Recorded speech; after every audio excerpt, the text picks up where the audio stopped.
네, 오늘장 마감 20분 남겨두고 양시장은 낙폭을 줄이지 못하고 있습니다. 오전장 정말 장이 열리자마자 보였던 시장의 흐름과는 너무나 다른데요.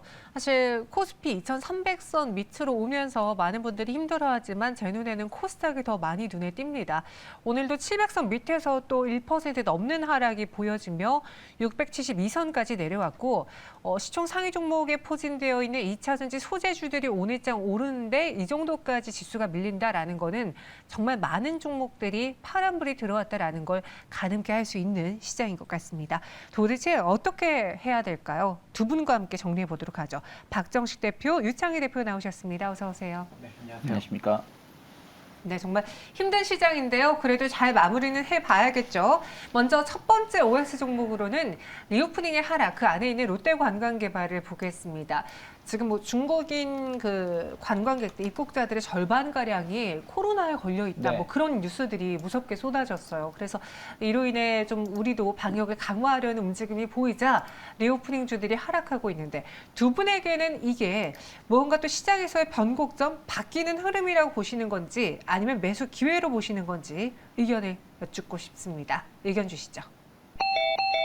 매수 기회가 될까에선 OX로 나뉘어졌는데 유창희 대표님은 오늘 이럴 때 하락할 때 나는 조금 더 매수 타이밍을 노려보겠다라는 의견을 주셨어요. 네, 뭐 꼭 오늘 매수하지 않는다고 하더라도 네. 추가적인 조정이 나오면은 매수를 해야 된다 보고 있어요. 왜 그러냐면 똑같은 상황이에요. 우리나라도 작년에 이맘때 막 40만 명, 50만 명 나왔었거든요. 근데 그때 어떤 일이 있었냐면 우리 우방국이라 할 수 있는 미국 입국 제한 걸었어요. 오. 유럽에서도 뭐 우리나라 우방국은 뭐 우방국 이런 표현하기 애매하지만 일본에서도 입국 제한 걸었어요. 무슨 말이냐면 어쨌든 어떤 나라가 기하급수적으로 확진자가 많이 나왔을 때는 다른 나라들이 입국 제한을 걸었다라는 것이죠. 중국이라고 예외시킬 수는 없는 거죠. 그리고 중국이 지금 입국자가 엄청 늘어나는 게 아니거든요. 그러면 이러한 과정은 당연히 필요한 것이고 이러한 것은 결국에는 리오프닝 가는 단계의 과정이기 때문에 그로 인해서 투자 심리가 일부 위축돼서 조정이 나온다라면 뭐 당장 매수하자는 뜻이 아니지만 어느 정도 조정이 나오면 매수할 만한 이유는 된다. 그러니까 항상 말씀드리지만 중국의 코로나 확진자가 뭐 3,300만 명이네, 뭐 4천만 명이네, 이건 뭐 잘 모르겠지만 그렇게 갈수록 피크를 찍는 거 아니겠습니까? 어느 순간. 그러면서 줄어들 것이기 때문에 그러면 저는 뭐 한 2월 이후부터는 중국 입국자 규제가 상당히 좀 완화될 수 있고 뭐 해외 여행이라는 게 내일 가고 싶어서 가는 건 아니다 보니까 전체적인 중국인 관광객의 어떤 규모는 늘어나면 늘어났지 줄어들지 않을 거다 판단하고 있습니다. 네, 그러니까 지금 사실상 중국인 입국 금지와 같은 조치를 취하고 있는 정부인데 역시도 약간의 과도기다. 우리도 네. 겪었던 것이기에 그렇죠. 이 과도기가 지난다면은 다시 또 리오프닝 주들이 힘을 받을 수 있을 것이다. 그래서 매수 기회가 지금 당장은 아닐 수 있어도 계속 네. 노릴 타이밍이다라는 의견 주셨고요. 박정수 대표님도 비슷하신가요? 오늘 당장은 X지만? 아니 뭐 리오프닝 전반적으로 분위기는 괜찮은 것으로 판단이 되는데 네. 좀 실적을 좀 보면서 접근을 하는 것이 좋지 않을까라고 생각을 합니다. 왜냐하면 특히 이제 롯데관광개발 같은 경우는 2022년 1분기만 해도 자본 잠식에 빠질 뻔했었거든요. 근데 지금 다시 자금을 확충을 하면서 지금 거기에서 좀 풀려난 상황인데 그럼에도 불구하고 시가총액이 거의 지금 1조 원에 육박을 하고 있어요. 그래서 지금 주가는 좀 개인적으로 이해가 되지 않는 그런 상황이고 그럼에도 불구하고 지속적으로 아직까지 적자를 만들고 있음에도 불구하고 이 기관 수급은 또 몰리면서 이슈적으로 접근하는 측면이 상당히 많다라고 생각이 됩니다. 그래서 롯데관광개발 같은 경우, 그러니까 리오프닝 전체적으로는 나쁘게 생각하지는 않은데 실적이 좋은 종목들이야 접근을 할 수 있겠지만 이제 롯데관광개발 같은 경우에는 아직까지 조금 우리가 이슈적으로만 좀 바라봐야 되지 않을까 그런 관점에서 신규 매수는 좀 자제해야 되지 않을까라고 생각을 합니다. 알겠습니다. 롯데관광개발에 대한 의견이었고요. 그럼 이와 반대로 이로 인해서 이제 PCR 검사를 한다라고 하니까 몇몇 종목들은 또 수혜주로 떠오르고 있습니다. 랩지노믹스는 오늘 장중에 9% 넘게 상승했고 현재는 4% 가까운 오름세를 유지하고 있어요. PCR 검사 실시, 진단키트주의 강세, 이거는 또 단기적으로 봐야 될까요? 어떻게 해야 될까요? 의견 주시죠. 이번에 앞서 롯데관광개발하고 딱 반대로 의견이 나왔습니다. 박정희 대표님, 네. 롯데관광개발의 경우에는 실적을 보고 접근하자라고 하셨잖아요. 네. 랩지노믹스는 그러면은 실적 안 보고 지금 접근해도 괜찮을까요? 일단은 실적은 피크를 찍었죠. 지난 네. 2021년에 피크를 찍고 꺾이고는 있는데 이 과거 2018년, 2019년 같이 다시 적자로는 전환되지 않을 것 같아요. 왜냐하면 이렇게 이제 전염병이 강력하게 돌고 나서 이 체외 진단이라는 것이 전 세계에 어느 정도 지금 부각을 받고 있는 상황이기 때문에 또 랩지노믹스도 지난 2020년, 2021년에 고실적을 내면서 외형적 확장이 2배 이상 이루어졌거든요. 그래서 그런 외형적 확장을 바탕으로 또 새로운 이런 체외 진단 서비스를 또 제품을 내놓을 것이기 때문에 앞으로도 그 성장 가능성은 있지 않을까라고 생각을 하고 있고 지금 상황에서 물론 이제 이슈적으로는 어느 정도 많이 조금 이제 죽은 상황이지만 물론 이제 중국 코로나19 확진자 증가로 인해서 다시금 단기적으로 이슈가 불고 있기는 하지만 이제는 진단 키트 쪽에서 이 대규모 매출 확대와 영업이익 확대는 발생하지 않을 것으로 개인적으로 판단이 됩니다. 하지만 지금은 이제 많이 주가가 내려왔죠. 그래서 한 번 정도는 이제 바닥권에서 우리가 서서히 매수는 해볼 수 있는 기회가 작용이 되지 않을까라고 생각을 합니다. 외형적 확대도 많이 이루었기 때문에 어느덧 자본 총계를 2,100억 원대까지 끌어올렸어요. 그런데 현재 시가총액은 2,200억 정도 수준이기 때문에 충분히 많이 빠지면서 이제 본연의 장부상 자산 가치 정도 수준까지 내려왔다고 판단이 됩니다. 그래서 지금 상황에서는 한번 대략 한 6,500원 이하로 6,000원 정도 사이에서 좀 모아가는 전략도 괜찮지 않을까 그렇게 판단하고 있습니다. 네, 랩지노믹스에 대한 의견은 나뉘어졌어요. 유창희 대표님의 반대 의견도 살짝 들어보고 싶은데요. 뭐 코로나는 종식되진 않을 거고 네. 또 미국도 지금 변이 바이러스 얘기가 나오면서 이 코로나 진단의 수요는 어느 정도 일정 수량 계속 나올 것 같아요. 예를 들어서 독감처럼요. 그렇죠, 독감처럼. 네. 그렇죠. 독감도 지금 걸리면 무조건 검사를 받고 있지 않습니까? 맞아요. 근데 중요한 거는 그냥 일정한 수준이라는 것이죠. 그 자체가 기업의 성장을 엄청나게 일으키기에는 좀 제한적이지 않을까 판단을 좀 하고 있습니다. 네, 랩지노믹스에 대한 의견. 그럼 세 번째 종목인 한국전력에 대한 의견은 어떨까요? 정말 대응하기가 어렵다는 게 좋은 소식이 나와서 이제 전기료 인상 때문에 지난주만 하더라도 저희가 상승하는 종목으로 특징주를 다뤘던 한국전력이 이번에는 급락이 나옵니다. 갑자기 뭐 전기료 인하한다는 이야기도 아니었어요. 근데 오늘 밀려요. 이거를 단순히 뉴스가 나왔기 때문이다라고 봐야 되는 건지 오늘의 급락에 대해서 두 분은 어떤 의견 갖고 있을지 보시죠. 반등 나올까에 대해서는 이번에도 또 OX 나뉘어졌습니다. 오늘 근데 맞아요. 종목이 그만큼 네. 어려웠어요. 그리고 다양한 의견이 나올 수밖에 없는 그런 종목이었어요. 근데 저는 개인적으로 한국전력에 네. X를 준 이창희 대표님 어떤 의견인지 너무 궁금한데요. 뭐 수구파이터 2인가요?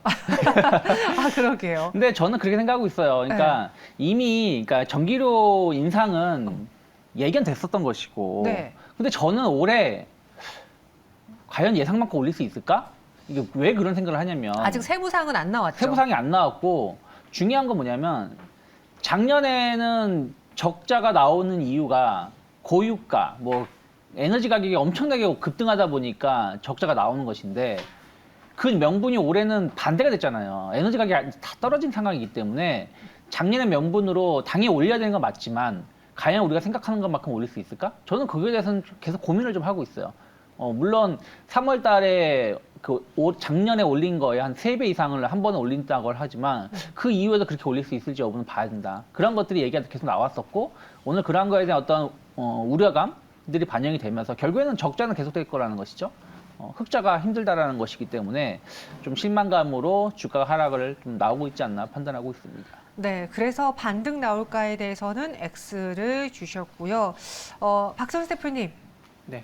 반론을 들어볼게요. 오늘은 반론이 좀 많이 나오네요. 일단은 지난 10월, 11월경에 한 16,000원, 17,000원대를 찍었었죠. 저는 이제 그게 바닥이라고 일단 생각이 개인적으로 됩니다. 왜냐하면 물론 지속적인 대규모 적자로 인해서 장부상 자산 가치는 계속 깎여 나가고 있어요. 부채가 계속적으로 증가하고 또 자산을 처분하다 보니까 지금 현재 자본 총계가 계속 줄어들고 있는 상황이지만 그래도 13조, 12조, 10조 정도 수준이면 한국전력 같은 경우에는 시가총액으로 바닥이지 않을까라고 생각을 합니다. 그래서 지금 그 가격 권역에서 움직이고 있기 때문에 지금 뭐 계속적으로 정부에서 킬로와트 시당 가격을 올린다고 발표를 한 상황이고 올해 안에 51.6원 정도를 올린다고 예상을 이제 발표를 했기 때문에 올해 안에만 올리면은 어느 정도 적자폭이 많이 감소될 것이고 상반기에는 그렇게 많이 적자폭이 감소되지 않겠지만 하반기에 가면 갈수록 또 요금을 올리면 올릴수록 점차적으로 흑자로 전환될 것으로 보여지고 있습니다. 그래서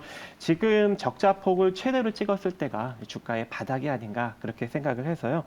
지금 뭐 10% 정도 일단 기대 심리로 인해 기대 심리가 좀 무너지면서 인상을 좀 쬐끔했죠. 13.1원을 인상을 했는데 주식시장에서는 29원 인상을 바라봤다고 합니다. 그래서 차익 매물이 지금 많이 나오고 있지만 그래도 19,000원에서 17,000원대 요 사이에서는 다시 한번 중기적으로 매수 포지션을 잡아갈 수 있는 기회가 되지 않을까라고 생각을 하고 있습니다. 네, 이렇게 OX 종목 다 들어봤고요. 오늘 마감에는 또 어떤 종목을 사야 될까 고민이 깊은 분들을 위해서 두 분이 직접 선정한 종목도 열어보겠습니다. 투자는 계속된다라는 키워드와 현대차 역대급 실적이라는 키워드를 갖고 오셨어요. 어떤 종목인지 바로 열어볼게요. 현대일렉트릭과 화신을 갖고 오셨는데 현대일렉트릭은 어떤 투자를 지금 기대하고 계신 건지요? 방금 우리가 한국전력 말씀드렸지만 네. 에너지난은 계속될 수밖에 없는 거예요. 그럴 당분간은. 것 같아요. 왜냐면은 전기를 사용할 수밖에 없는 지금 산업 구조가 더 확대되고 있는 거 아니겠습니까? 그러니까 예전에는 뭐 다른 예를 들어서 자동차를 사용한다고 하더라도 휘발유라든지 디젤을 썼다라면 지금은 전기차로 가다 보니까 전기를 사용할 수밖에 없는 것이고 이러한 보일러 같은 경우도 뭐 가스 보일러 뭐 이런 부분들이 좀 있지만 계속해서 좀 변화가 이루어지고 있다는 것이죠. 그 난방용품들도 변화가 되는 것처럼 그래서 전기에 대한 수요는 계속해서 급증하고 있는데 인프라 투자는 그냥 계속 제자리를 맴돌았었던 부분들이 작년부터 부랴부랴 투자 얘기가 나온 것이고 그럼 이 투자는 올해 상당히 개화를 할 가능성이 높다 판단하고 있어요. 특히 그 인프라 투자라는 게 꼭 새로 막 땅 파고 이런 게 아니고 오래된 송배전 설비만 교체줘도 효율성이 높아지는 거거든요. 근데 이런 부분들이 우리나라 기업들, 뭐 LX 일렉트릭, 뭐 현대 일렉트릭, 뭐 효성, 뭐 이런 기업들이 거의 전 세계 시장을 좀 점유를 차지하고 있기 때문에 거기에 대해서 일정한 매출 성장은 계속 이어질 수 있다 생각하고 있고 또 조선업이 호황기에 접어들면서 배정 이전 관련해서 유화 관련해서 어떤 실적은 계속해서 안정적으로 늘어날 수 있지 않을까 생각하고 있습니다. 그리고 현대 일렉트릭은 ESS 관련해서나 신재생 에너지 관련해서도 안정적인 매출 성장이 이루어지고 있어서 저는 올해 주가도 나쁘지 않을 것 같다 생각하고 있어요. 그래서 약간 조정 시에는 매수 관점으로 충분히 볼 수 있는 기업이 아닐까 판단하고 있습니다. 네, 조정 시에는 매수 기회. 그럼 목표 주가는요? 저는 일단은 뭐 연초기 때문에 뭐 짧게 볼 필요는 없다 생각하고 있고 좀 길게 본간 뭐 1분기 정도 흐름을 본다라면 일단 단기 목표가 5만 원 정도 열어놓고 보실 수 있다 생각하고 있고요. 오늘 이제 제가 이제 원고 보내드리고 나서 좀 주가가 좀 많이 하락을 하고 있는데 뭐 한 61선 한 39,000원 이 자리만 크게 이탈하지 않는다라면 저는 아직은 분할 매수할 수 있는 가격대다 생각하고 있습니다. 네, 현대일렉트릭 손절 가격은 39,000원으로 정정을 해드리겠습니다. 목표 주가는 5만 원이고요. 이번에는 화신을 들고 오셨는데 오늘 저희가 안 그래도 자동차주의 상승 때문에 네. SL, 화신, 서현이와 이런 부품들도 같이 오른다라고 말씀을 드렸거든요. 네. 지금 타이밍인 것 같습니까? 네, 저는 일단 시장은 조금 부진하지만 네. 그렇다고 생각을 하고 있습니다. 왜 그러냐면 일단 현대차가 4분기 영업이익이 3조 2천억 원이 전망이 된다라는 보고서가 계속적으로 나오고 있어요. 원래 예상치는 2조 8천억대 수준이었는데 상당히 긍정적으로 나오는 것이죠. 그럼 기존 이제 연 영업이익이 9조 3천억대 이상 지금 영업이익이 달성이 되고 거의 10조 원 가까이 육박하는 영업이익을 현대차에서 지금 발표를 할 가능성이 있기 때문에 사상 최대 실적이 나왔음에도 불구하고 주가는 시장의 하락력과 맞물려서 빠져 있는 상황이죠. 그리고 현대차가 계속적으로 하락을 했던 이유가 역시 이제 인플레이션 감축법을 통한 이 북미향 매출이 감소될 전망이 나왔기 때문에 하락을 했는데 이번에 리스 등 상업용에는 보증급 혜택을 주겠다라는 발표를 29일 날 했습니다. 그래서 오늘 현대차가 상승력이 나오고 있는 상황이고, 자, 이렇게 됐다는 것은 앞으로 실적이 지속적으로 증가될 수 있는 가능성이 점쳐지고 있는 상황이기 때문에 이런 자동차 섹터에 지속적인 수급이 몰리는 것이고, 우리가 이제 화신을 주목을 하는 이유는 이렇게 이제 현대 기아차와 동반 성장을 하고 있는 샤시 및 이 바디 파트의 주요 부품을 만들어내고 있는 기업이고, 거기다가 이제 북미양 매출, 현대차의 엘레바마 공장, 기아차의 조지아 공장에 부품을 대고 있습니다. 거기에 만약에 이제 현대차가 이 조지아 쪽에 전기차 전용 공장을 짓게 된다면 그쪽에서도 또 매출이 발생이 되면서 화신은 더욱더 성장할 수 있는 가능성이 점쳐지고 있는 상황이죠. 거기다가 국내에도 공격적으로 투자했죠. 800억을 투자해서 영천 하이테크 파크 지구에 2025년까지 800억을 투자해서 배터리팩 케이스를 이번에 생산을 하려고 하고 있는 상황인데, 그렇게 된다면은 더욱더 발전 가능성이 있지 않겠냐라고 생각을 합니다. 거기에 이제 영업이익을 보면 2020년까지 적자였다가 2021년에 242억 흑자 전환을 했고요. 거기다가 2022년에는 800억이 넘는 영업이익이 달성을 해서 거의 이제 900억 가까이 영업이익을 달성할 가능성이 존재하는데, 내년에는 이보다 더욱더 큰 영업이익과 매출액을 달성할 수 있는 여지가 존재하고, 그리고 이제 매출액만 따져도 지난 2018년 대비 80% 성장을 하였습니다. 그래서 앞으로 화신은 지속적으로 성장할 수 있는 여지가 존재하지 않을까라고 생각을 하고, 지금 순자산 가치는 한 3,800억이고 이렇게 지속적으로 자본 총계가 증가하고 있는 반면 현재의 시가총액은 2,600억 정도 수준으로 본연의 자본 총계 대비 아래에 놓여져 있습니다. 그래서 현대기아차의 긍정적인 소식과 그리고 최대 실적에 더불어 이 화신까지도 어느 정도의 주가 상승력이 나타나지 않을까라고 기대를 품어볼 수 있을 것 같고요. 그래서 지금 주가 지금 7,560원짜리인데 7,600원 이하로 여러분들이 분할 매수 관점 가실 수 있을 것 같고, 손절 라인은 이제 시장이 좀 부진하다 보니까 7,400원 짧게 제시해 드리지만 중장기적으로 보시는 분들은 지속적으로 평단을 낮춰가면서 모아가실 수 있는 종목이 되지 않을까라고 판단을 하고 있고요. 단기적으로는 8,200원 정도 바라보시는데 조금 길게 바라보시는 분들은 10,000원 이상까지도 바라볼 수 있는 여력이 있지 않을까라고 생각을 합니다. 네, 목표 주가는 8,200원, 손절가는 7,400원 이야기해 드렸습니다. 이렇게 두 종목 마감을 산다도 봤고요. 수급을 볼게요. 오늘 사실 지수 눌린 가장 큰 이유 중에 하나가 수급 불안정으로 보여지는데 외국인 기관 어디부터 체크해 볼까요? 뭐 기관부터 보세요. 기관 볼까요? 잘 보셨으니까. 네. 네. 오늘 뭐 일단은 기관들의 순매수 상위 종목군들은 일단은 자동차, 뭐 방금 화신 말씀하셨지만 현대차가 뭐 현대차라고 말씀드리기보다는 우리나라 차가 미국에서 상업용 차량 관련해서 보조금을 지급받을 수 있다라는 어떤 기대감들이 나오면서 기아가 많이 올랐고요. 또 현대차도 한 4% 정도 올라오고 있습니다. 뭐 그러면서 이제 부품주들, 뭐 SL, 화신 전통적으로 같이 움직임이 강했었던 종목군들도 좀 많이 오르고 있고요. 그리고 이제 뭐 이노x 첨단 소재 조그만 뭐 업체인데 이 회사가 이제 OLED라든지 뭐 이런 부분들 관련해 가지고 올해 좀 매출이 좀 개선될 수 있다라는 기대감들. 또 PER로 본다라면 과거에 보면 약간 뭐라 그럴까요? 좀 업황이 안 좋았을 때 PR을 한 12배, 11배 적용을 받았는데 지금 5배 이하로 떨어졌기 때문에 어느 정도 실적 불확실성이 이미 주가에서 선반영되지 않았나라는 기대감으로 기관들의 좀 매수가 오늘 같은 날 좀 유입되고 있지 않나 판단하고 있고요. 또 CJ 같은 경우는 이제 CJ 올리브영 뭐 인수해